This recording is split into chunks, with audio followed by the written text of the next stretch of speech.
obre en nuestra vida, toque nuestra vida y también nos dé consuelo. En el nombre del Señor Jesús. Amén. Sí, era una iglesia con mucha necesidad de pastoral y Pablo tuvo que escribir 4 cartas. Buenos días. Hoy no estamos dentro de ninguna serie y acabamos la última serie que hicimos sobre mayordomía financiera, discipulado financiero. Y hemos tenido 2 domingos libres, la semana pasada Paco y yo hoy. Así que antes de empezar la siguiente serie, pues quería abordar este tema, enfrentando el sufrimiento en comunidad, a través de este texto que Moisés nos ha leído. Decía Mafalda, con esa agudeza que caracterizaba a Aquino, su creador, en una de sus viñetas, decía: ¿cómo se hace para pegarse esto en el alma? Y llevaba una tirita en la mano. Y en otra de sus viñetas decía Mafalda: yo no lloro, simplemente estoy lavando recuerdos. ¿Por qué empiezo con Mafalda y con estas viñetas? En las últimas semanas he observado y experimentado que prácticamente en cada saludo, en cada conversación, en cada visita que os hago, cada encuentro que tengo con vosotros, aunque sea en el pasillo de la iglesia, en el salón de mi casa o de la vuestra, de esa conversación se desprenden circunstancias de sufrimiento, de dolor, por diferentes motivos. Si no es por un tema de enfermedad, quizás habéis compartido conmigo diagnósticos complejos a nivel conductual, físico, psicológico. Cuestiones de duelo, no necesariamente por pérdidas de seres queridos, presiones en el entorno laboral, a veces también situaciones de sobretrabajo, exceso de trabajo o falta de él, o precariedad en el contexto laboral. Las tensiones que generan las dificultades para conciliar, quizás porque tenemos a nuestras espaldas a otros familiares que lo necesitan y cargamos, les llevamos. Relaciones rotas o deterioradas, dificultades económicas y un largo etcétera. Y aunque sabemos que nuestra esperanza es la firme ancla del alma de la que hablaba el autor de Hebreos, sin embargo el dolor, la tristeza,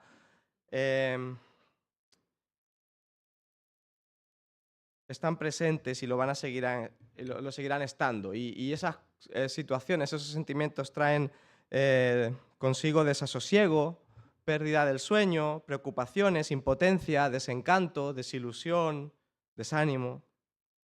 Y la suma de todas estas realidades que os comparto me llevan a pararnos a profundizar en aquello que forma parte de nuestras necesidades. Y quiero hablar con mucho respeto hacia aquellos de vosotros que lo estáis pasando realmente mal. Quizás un sermón como el de hoy, para quien no sufre, pues podéis pensar que no os ayuda mucho, y vaya con el pastor que me viene a oscurecer el domingo, con lo feliz que me he levantado yo.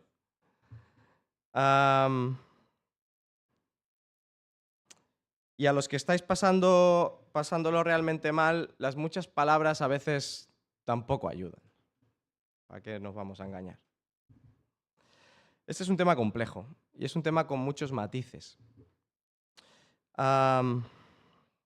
Así que yo solamente quiero aportar, o más bien reincidir en algunas ideas útiles para quienes sufrís y también para quienes no lo hacéis y que encontréis también vuestro papel en el sufrimiento del otro, del prójimo, del que tenéis al lado. Responsabilidad compartida con el prójimo que nos permita sobrellevar mejor esas situaciones, paliarlas, amortiguarlas, que nos permita cierto breathe, como dicen los ingleses, cierto aliento, poder respirar un poco en medio de esas situaciones. Por eso quiero incidir en algo que ya hemos hablado otras veces, pero que conviene recordarlo y no bajar la guardia. La necesidad de comprometernos con el hermano afrontando el sufrimiento desde una pastoral comunitaria. Hay momentos en la vida que a veces se extienden en el tiempo, pero que todos hemos pasado por ahí alguna vez y en los que uno experimenta una especie de exceso de sufrimiento en su propia vida personal o familiar. Y parece que la vida no nos da tregua a veces. Las circunstancias se suceden encadenadas unas con otras, como cuando vas a la playa y hay oleaje y viene una y otra y no te da tiempo a salir a la orilla. No sé si os ha pasado alguna vez y uno se pregunta en esas circunstancias, ¿es posible soportar? ¿Es posible aguantar durante tanto tiempo sin hundirse? ¿Qué hacemos frente al dolor cuando parece instalarse en nuestro corazón y quiere vivir allí mucho tiempo? ¿Nos resignamos? ¿Protestamos? ¿O nos inhibimos y pasamos como si no estuviera o no existiera? A veces pensamos en el sufrimiento como si fuera una ruleta rusa. Esto lo he estado experimentando últimamente en conversaciones con Débora, cuando pensamos en el sufrimiento de otros, ¿no? Como una ruleta rusa, ¿no? A alguien le tiene que tocar la enfermedad, el desempleo, la crisis, la pérdida, las tensiones laborales, el ambiente hostil, y pensamos, qué bien si no nos toca. Esta semana me llegaba la noticia de una amiga que está embarazada y le han diagnosticado al bebé que lleva en su vientre una cardiopatía incompatible con la vida. Y es común decirnos, ¡buah, qué afortunados que somos porque no nos toca vivir esa circunstancia! Nos sentimos a veces supervivientes de esa ruleta y seguimos adelante. Compadecemos a los demás, a los que tienen la desgracia de sufrir eso, y nosotros damos gracias por no formar parte de ese grupo. Pero mirad, el sufrimiento tarde o temprano nos llena a todos de una perplejidad que muchas veces no se resuelve. O no sabemos cómo encararla, porque siempre existen sombras en nuestra vida que reclaman una explicación que no tenemos. Es imposible, contestar a todas las preguntas y además hay experiencias por las que pasamos que nos colocan al límite de nuestras fuerzas. Y como dice Pablo en este texto, y aún más allá de esos límites. Hay experiencias que desbordan toda posibilidad humana, porque agotan nuestros recursos y a veces nos sitúan incluso en la frontera de la contradicción, ¿no? Y no tenemos que escandalizarnos por sentirnos así o por pensar ciertas cosas. No somos peores cristianos por experimentar y verbalizar sentimientos de contradicción o luchas de fe. Ni tampoco debemos juzgar al otro por expresar según qué cosas cuando está pasando por una situación de dificultad o de sufrimiento. En este texto, Pablo, al que consideramos un gigante de la fe, probablemente, escribe acerca de sus propias experiencias y las comparte con la iglesia en Corinto, ¿no? Y les dice, versículos 8 y 9, dice, porque no queremos que ignoréis acerca de nuestra aflicción sufrida en Asia, porque fuimos abrumados de sobremanera más allá de nuestras fuerzas, de modo que perdimos la esperanza de salir con vida. De hecho, dentro de nosotros mismos ya teníamos la sentencia de muerte, a fin de que no confiáramos en nosotros mismos, sino en Dios que resucita de los muertos. No dice que estábamos al límite de nuestras fuerzas, dice que estaban más allá del límite de sus fuerzas. ¿Y qué hay más allá del límite de tus fuerzas? Cada uno lo sabe en su propia realidad. Pero Pablo dice que perdieron la esperanza de seguir con vida. No podemos leer la realidad de un modo distorsionado, como si al cristiano el dolor, el sufrimiento, la angustia, la tristeza le pasaran por encima de la cabeza. Cuando era niño cantábamos un corito aberrante, estaba ahí en el libro de coritos de la iglesia, que decía, no puede estar triste un corazón que tiene a Cristo. Y no os lo canto para que no vayáis con la cantinela todo el domingo, porque no hay que cantar esas cosas. No es así, las cosas que nos pasan nos tocan, nos afectan, nos derriban y nos colocan más allá de nuestras fuerzas. Y Dios entiende esa realidad. Cuando pensamos que no podemos más, cuando pensamos que las cosas que nos pasan están más allá del límite de lo que podemos tolerar, todavía hay algo que podemos hacer. Podemos enfrentarnos con el dolor para darle una respuesta que nos permita avanzar, que no nos hunda del todo, que no nos bloquee, que no nos ahogue en el resentimiento o en la amargura y sobre todo podemos enfrentar el dolor juntos, en corresponsabilidad unos con otros. Y este texto nos deja algunas ideas para reflexionar en cómo ayudarnos en el dolor, cómo ser copartícipes del sufrimiento y del dolor del otro. Y lo vamos a ver de forma inversa. Le vamos a dar la vuelta al texto y vamos a empezar por el versículo 8. Y la primera idea que Pablo habla es de expresar el dolor, la necesidad de verbalizar y de expresar el dolor a otros. Dice, no queremos que ignoréis. Os quiero compartir, os quiero explicar acerca de nuestro sufrimiento en Asia. Y fuimos abrumados en todo. Y le explica cómo se siente y cómo está de agotado. Y esa expresión de fuimos abrumados tiene una mejor traducción, que fuimos presionados, fuimos cargados. Es una alusión a un animal al que le pones un peso tan fuerte, tan grande, que no puede levantarse del suelo. Pablo nos habla del carácter de sus aflicciones. Fueron excesivas. Estaban ensañándose con él.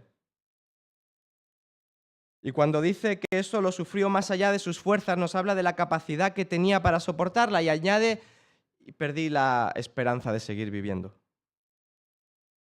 Cuando Pablo está convencido de que ninguna sabiduría o esfuerzo propio podían librarle de la muerte, solo le queda depender de Dios, sea cual sea su situación. ¿Y qué está haciendo Pablo aquí? Está compartiendo, está expresando su sufrimiento con la iglesia de Corinto y lo hace expresamente, en un acto deliberado de abrirles el corazón para que conozcan sus angustias, sus desvelos, sus debilidades, sus miedos, sus aflicciones.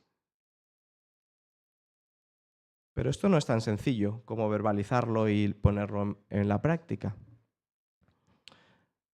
A algunos les cuesta mucho abrir el corazón y se encierran en sí mismos. Otros a veces ni siquiera sabemos lo que sentimos. No podemos ponerle nombre a lo que está pasando ahí dentro, nos cuesta explicarlo. Pero en cualquier caso debemos aprender a hacerlo porque es un ejercicio terapéutico y necesario. Lo más humano que podemos hacer cuando sufrimos es expresar el dolor, mostrarlo con libertad y sin reservas. Las lágrimas, la tristeza, el dolor, la pena forman parte de un proceso de recuperación que nos ayuda a recomponernos por dentro. Querida iglesia, el dolor hay que expresarlo a otros. Pero para sentirnos con la libertad de hacerlo, necesitamos un espacio seguro, de confianza. Esto es muy importante. Donde yo esté convencido de que no seré juzgado por lo que voy a explicar, por mis luchas espirituales, por mis contradicciones, por mis enfados con Dios. O a veces incluso donde no sea juzgado por expresar la disociación que a veces encuentro entre lo que me dice la palabra y lo que vivo en mi experiencia real. Un espacio donde se me escuche sin interpelaciones de frases enlatadas, vacías e hirientes. Un espacio donde el prójimo que me escucha se ponga en mis zapatos como si él mismo estuviera experimentando el mismo dolor que yo. Donde la preocupación no sea esporádica, casi por quedar bien, ¿no? ¿Cómo estás? Sino regular en mi proceso de sufrimiento, donde guardemos la confidencialidad, donde lo que escucho, por muy escandaloso que sea, no tape el amor que soy llamado a dispensar al otro. Qué básico es todo esto, pero qué difícil y cuánto nos cuesta a veces ejercitarlo. Expresar el dolor. En segundo lugar, compartirlo. Seguimos subiendo en el texto, versículo 7. Dice, nuestra esperanza respecto de vosotros está firmemente establecida, sabiendo que sois copartícipes de los sufrimientos y copartícipes de la consolación. Y aquí Pablo define la pastoral comunitaria. Pablo está proponiéndonos que compartamos los sufrimientos, que seamos compañeros en las aflicciones. Cuando Pablo escribe la primera carta a los Corintios, en el capítulo 12, tiene en mente a la iglesia como un cuerpo. esa imagen gráfica, ¿no?, que se repite también cuando le escribe a los romanos y cuando le escribe a los efesios. Y Pablo ahí en ese texto de 1 Corintios 12 les dice, cuando un miembro padece, y no hace una lista, ¿qué padece? Pues lo que sea que padezca. Dice, todos se duelen con él. Condolernos para consolarnos. Condolernos para consolarnos. No solo somos parte del cuerpo, sino que somos miembros los unos en los otros, ligados los unos a los otros. Hay un compromiso de cada uno de nosotros para con los demás que no es delegable. Ya lo hará el pastor, que para eso le pagamos, o ya lo hará el consejo de ancianos, o ya lo hará aquella familia que está más cerca porque son más íntimos. No es delegable. Es una responsabilidad que si somos conscientes del sufrimiento del otro, nos interpela a implicarnos, a no permanecer indiferentes. Porque no solo somos parte del cuerpo, no solo somos prójimos, que pueden ser conceptos muy generales. Es que el prójimo tiene cara y ojos, es que el prójimo tiene nombre y apellidos, y es que su situación y su sufrimiento también tiene una descripción concreta. Al mismo tiempo, en esta segunda carta a los Corintios, donde Pablo ya ha resuelto sus problemas y sus tensiones con ellos, que las tuvo, Pablo les está expresando que su vínculo con ellos es tan fuerte que no cabe otra cosa que la empatía frente a los sufrimientos. Saben que los corintios van a responder con empatía. No cabe otra opción. Está seguro que la única respuesta que le van a dar será codolerse, coparticipar en su aflicción y consolarle. Sufro, lo expreso y de manera natural la respuesta que recibiré será compartir la carga y ser consolado. Tenemos la necesidad y la responsabilidad de compartir el dolor en la comunidad cristiana, pero también tenemos el derecho a esperar que exista una respuesta de implicación en nuestra realidad por parte de otros. Ser consolados. El derecho de padecer de coafligirnos, de estar coheridos, como si la herida sea nuestra. Y más adelante, Pablo hace este ejercicio.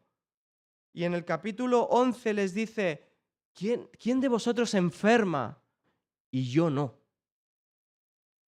Y yo no siento el mismo sufrimiento que sentís vosotros en la enfermedad. ¿Cómo va a ser esto posible si no estamos ligados? Estamos ligados, sufro por tu enfermedad igual que tú. Consuelo viene del latín de con y forte, hacerse fuerte conjuntamente. Es un concepto colectivo, no es un concepto individualista. Consolar implica que una parte hace fuerte a la otra. Ahora bien, para que esto suceda, esto hay que aprenderlo. Esto no viene dado por ciencia infusa. Debe ser una conquista de la vida de la Iglesia. Somos llamados a esforzarnos, a trabajar relaciones interpersonales que construyan redes de relaciones afectivas. Y para eso es importante que hagamos 3 cosas. En primer lugar, buscar y encontrar tiempo y lugar para estar juntos. Porque no somos islas, no somos silos, ni siquiera en nuestros grupos de afinidad, ni debemos parecerlo tampoco. Hemos de buscar la relación comunitaria intencionalmente. Estamos trabajando algunas iniciativas que queremos poner en marcha pronto, antes del verano, que nos ayuden en este sentido, a seguir construyendo relaciones significativas con otros dentro de la comunidad y que nos permitan situarnos más allá del cómo estás y la conversación superficial de pasillo, ¿no? Que nos permita compartir en un tiempo sosegado en torno a nuestras mesas en casa qué nos pasa, cómo estamos sufriendo, qué nos está diciendo Dios en este momento de nuestra vida o qué necesitamos escuchar y nos está costando oír de parte de Dios. Pero más allá de las iniciativas que podamos poner en marcha desde la Iglesia, nosotros tenemos que ser intencionales en buscar esos espacios. Y eso implica sacrificio, implica renuncia, implica cambiar las prioridades. Quizás me apetece quedarme en casa en vez de ir a casa de otra familia, pero hay mucha riqueza y bendición en lo segundo. Quizás hay actividades o énfasis que puedo sacrificar o modular algo mejor para poder pasar más tiempo de calidad con otros. En segundo lugar, hemos de construir redes de relación afectiva. Es necesario que construyamos vínculos de cercanía emocional, porque somos llamados no solo a cohabitar, sino también a convivir. Es decir, a compartir nuestras vidas de tal modo que aprendamos a sentir el dolor de los demás, porque sentir en contra del otro es muy fácil. A mí me sale, soy un experto. Para sentir en contra de los otros no hay que hacer ningún esfuerzo. La condición humana ya nos lo da. Hemos de aprender a sentir a favor del otro. Somos llamados a combatir la indiferencia, a combatir la dureza del corazón, el resentimiento, la amargura. Porque en esa lucha y desde el fruto del Espíritu vamos construyendo la vida de la comunidad. Y en último lugar, hemos de construir relaciones de relación espiritual. Somos llamados a orar los unos por los otros. Cuando ponemos al hermano o a la hermana en el centro de nuestras oraciones, en medio de nuestras oraciones, nace una nueva mirada hacia él o hacia ella, porque aprendemos a verlo como Dios lo ve, con sus necesidades, con el sustento que necesita, a extenderle la misericordia o el perdón. Somos llamados también a incluir a Dios en nuestras relaciones. Nuestra espiritualidad y la relación que tenemos con Dios no es algo privado, tuyo solamente. Es algo que debemos compartir en nuestras relaciones y conversaciones con otros. ¿Qué está haciendo Dios en mi vida? ¿Qué me está enseñando? ¿A qué me está interpelando? ¿Qué tiene que decir a mi realidad o en nuestra realidad conjunta? ¿Cómo el sermón de hoy o el de la semana que viene o mi devocional, Dios está trabajando a través de eso en mí y lo comparto también contigo? Mis conversaciones no solo son sobre cómo me va en el trabajo, mis conversaciones contigo no solo van en relación a la familia, cómo Dios está presente en todas esas áreas. Hemos de incluir a Dios en nuestras relaciones. ¿Habéis visto alguna vez una secuoya? Si subís a Santa Fe veréis algunas. Hay un pequeñito bosque ahí. En Cantabria hay otro. Pero estos árboles son originarios de California, los Estados Unidos.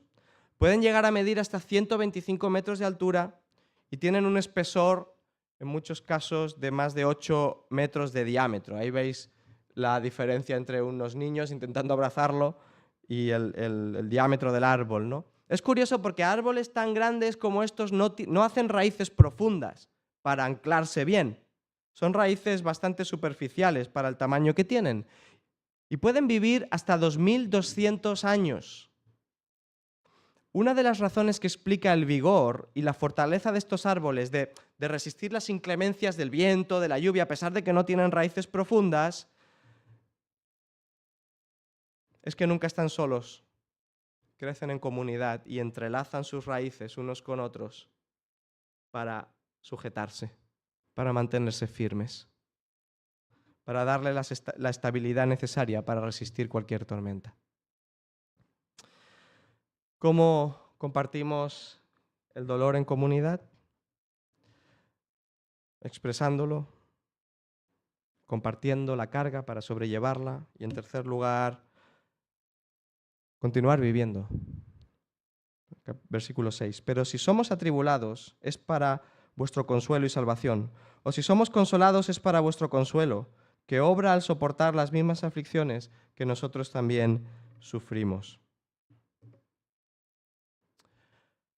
El aliento que Pablo recibe de Dios en medio de sus sufrimientos, de su realidad, también alcanza a los corintios en sus propias tribulaciones y aflicciones por Cristo. Y este ánimo, este aliento de Pablo produce en nosotros una firme perseverancia y le capacita para soportar cualquier ansiedad. Esta es su experiencia y puede ser la de nosotros también. Mirad, cuando cuando en 2 de Samuel leemos que David y Betsabé pierden a su bebé, su hijo recién nacido, y no pueden hacer nada por resolver esa situación. Sabían por descontado que estaba en la presencia del Señor, pero sí podían hacer algo por sí mismos, seguir viviendo, seguir adelante. Siempre nos faltará algo, a veces muy importante, pero podemos seguir viviendo con lo que nos queda. Si en la vida hay esperanza, esa misma esperanza tiene un dinamismo que nos retroalimenta y nos lleva hacia adelante y nos empuja en medio del dolor, por muy fuerte que éste sea. Martin Luther King Jr. murió sin haber cumplido los 40 años. Sufrió en un entorno de segregación racial, luchando por los derechos civiles desde su convicción en las Escrituras de que el ser humano tenía dignidad, sea cual sea su raza. Y Luther King dijo: cuando mi sufrimiento aumentó, me di cuenta que solo había 2 maneras de afrontar la situación: reaccionar con amargura o transformar ese sufrimiento en una fuerza creativa. Y elegí este último camino. La cuestión siempre es una cuestión de elección mía, personal. ¿Elijo amargura, elijo bloqueo o elijo la fuerza creativa para seguir adelante? Y la fuerza creativa para seguir adelante no es una fuerza interior que yo tengo y soy capaz de sobreponerme a estas situaciones. Es el poder del Espíritu que levantó a Jesús de los muertos, que es lo que dice Pablo aquí. El poder de Dios que resucita a los muertos. Cuando le escribe a los romanos les dice lo mismo, les dice: y si el espíritu de aquel que levantó de los muertos a Jesús mora en vosotros, el que levantó de los muertos a Cristo vivificará también vuestros cuerpos mortales por su espíritu que mora en vosotros. Y normalmente hacemos una interpretación futura, escatológica de este texto, y decir, bueno, pues el Señor nos vivificará cuando estemos en gloria. Pero ¿por qué no aplicar este versículo a nuestro día a día? ¿Por qué no la capacidad del Espíritu de resucitar a Cristo de los muertos, operando en nuestra vida, en nuestro presente, en nuestras circunstancias, no nos puede vivificar también? No nos puede dar la fuerza, la dinamis para seguir viviendo a pesar de las pérdidas, a pesar del dolor o a pesar del sufrimiento. Esperar en Dios, sobre todo en los momentos de más desconcierto, sufrimiento, angustia, desasosiego, traerá sus frutos. El salmista lo sabía muy bien. ¿Por qué te abates, oh alma mía? Espera en Dios. ¿Por qué? Porque aún he de alabarle. Salvación mía y Dios mío. Y también nos recuerda que en esa paciente resistencia hay promesas. Dice el salmista: ciertamente, ninguno de cuantos esperan en ti será confundido. Expresar el dolor, compartir la carga, continuar viviendo y, en último lugar, versículos 3 y 4, compartir la consolación que nosotros mismos recibimos de parte de Dios, compartirla con otros. Versículos 3 y 4, bendito sea el Dios y Padre de nuestro Señor Jesucristo, Padre de misericordias y Dios de toda consolación, el cual nos consuela en toda tribulación nuestra. ¿Para qué? Para que nosotros también podamos consolar a los que están en cualquier aflicción con el consuelo que nosotros mismos hemos recibido de parte de Dios. La pastoral que recibimos de Dios en nuestras situaciones de sufrimiento la compartimos con otros. Somos llamados a compartirla con otros.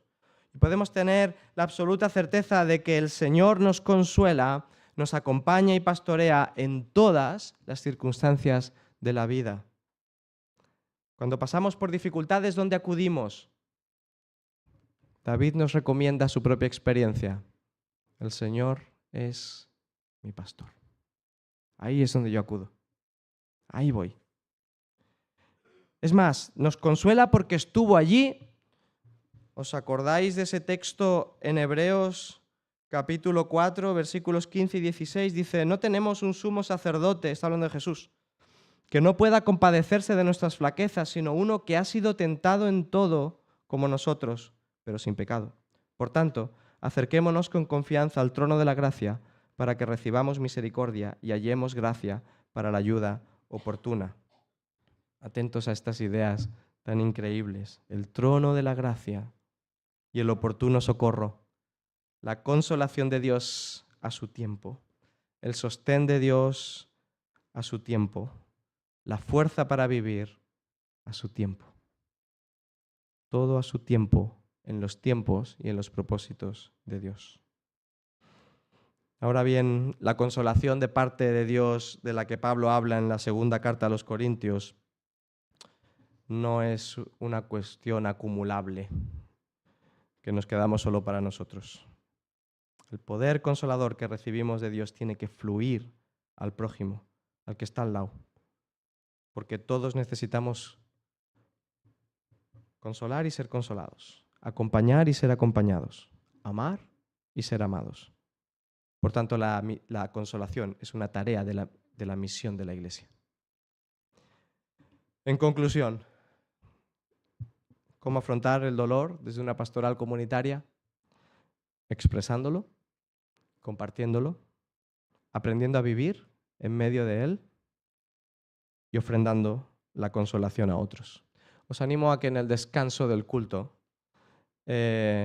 como mínimo, la pregunta más básica al prójimo sea: ¿qué te preocupa últimamente? Que el Espíritu Santo nos ayude a sobrellevar el dolor y a cuidarnos unos a otros en medio de esas situaciones.